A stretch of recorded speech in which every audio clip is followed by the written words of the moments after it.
Hi friends! Thanks for tuning in. If you like this video, please give it a like, comment below, and take a moment to subscribe to our channel. Welcome to a delightful bike ride along the West Fork River Trail, traveling from Shinnston to Monongah, in West Virginia. This scenic route offers a perfect blend of natural beauty and rich history, making it a favorite among locals and visitors alike. The West Fork River Trail stretches approximately 14 miles, following the gentle flow of the West Fork River, through Harrison and Marion counties. Our journey today covers the segment between Shinnston and Monongah, passing through the charming town of Worthington along the way. The trail's surface varies. In Marion County, it's paved, while in Harrison County, it features a crushed limestone surface, providing a smooth ride for cyclists. As we begin in Shinnston, we'll be riding along a path that once served as part of the Baltimore and Ohio Railroad. Established in the 19th century, this rail line was crucial for transporting coal and connecting communities in the region. Today, it has been transformed into a peaceful trail that allows us to enjoy the area's natural beauty and historical significance. Pedaling along the trail, we'll follow the course of the West Fork River, a 103-mile-long waterway that meanders through several West Virginia counties before joining the Tigard Valley River to form the Monongahela River in Fairmont. The river's calm waters and surrounding landscapes create a serene backdrop for our ride. Throughout our ride, we'll pass through a mix of wooded areas, open fields, and small communities, each offering a glimpse into the region's diverse landscapes and cultural tapestry. The trail's gentle grade and well-maintained surface make it accessible for cyclists of all levels, ensuring an enjoyable experience for everyone.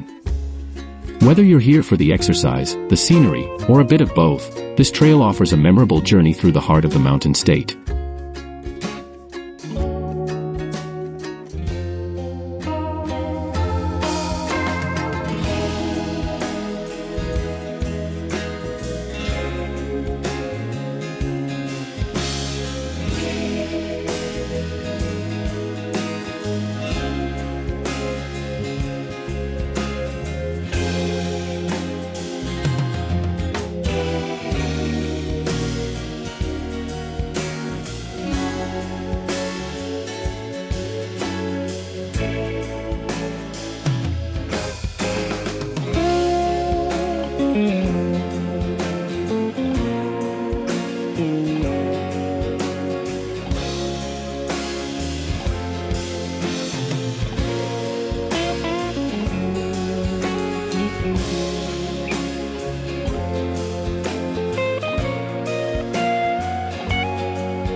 Thanks for watching!